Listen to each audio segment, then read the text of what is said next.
Hey there, it's Dave. Um, Been a little bit sick, so that's why my voice sounds like this.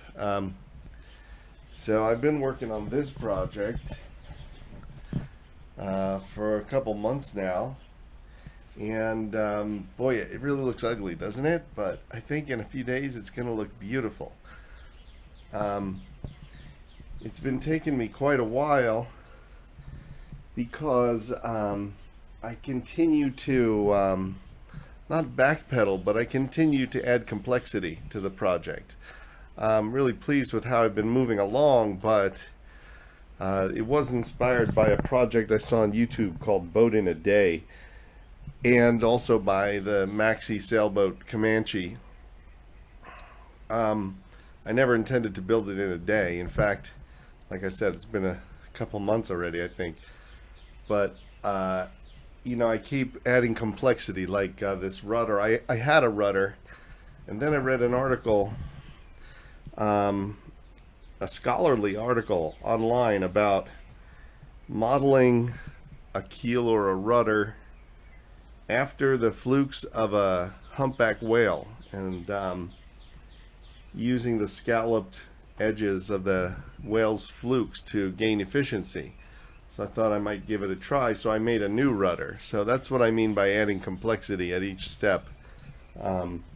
So right now I'm actually getting toward the end of this project, and I wanted to show you it's starting to look like a little bit majestic, you might say. So some pieces are coming together here, and they work real nice together.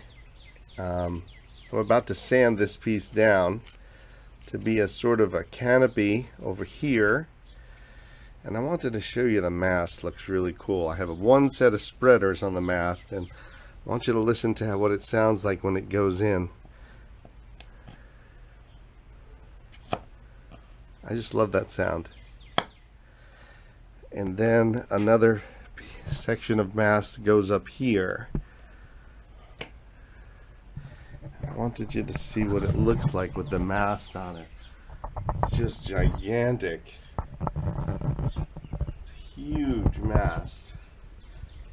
The mast itself is 58 inches, and it may look a little bit ridiculous, but given that the sail's only going to come back to here, the main sail is 18.5 inches by 56 inches with a 2-inch head like this. It's not going to look so ridiculous when the mast is put on. This is going to get cut down and be my boom. 58 inches actual inches and a 39-inch hull. This mast is exactly proportional to the mast of Comanche.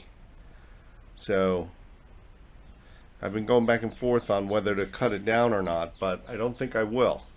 I've made it so it comes apart in pieces. Even with the sail attached, it will come apart like this and will fold down, and the boom will come up like this. The boom here will fold up like this with a sail and will go in a tube of some sort. I believe I have tubing upstairs that will fit the diameter of this spreader, and it'll all fold up into a tube with all the shrouds and the backstay and the forestay to travel, and that will be the hardest part of transporting this. Anyway, that's where I'm at today, and I'm gonna work on it right now, and who knows, pretty soon it may be sailing.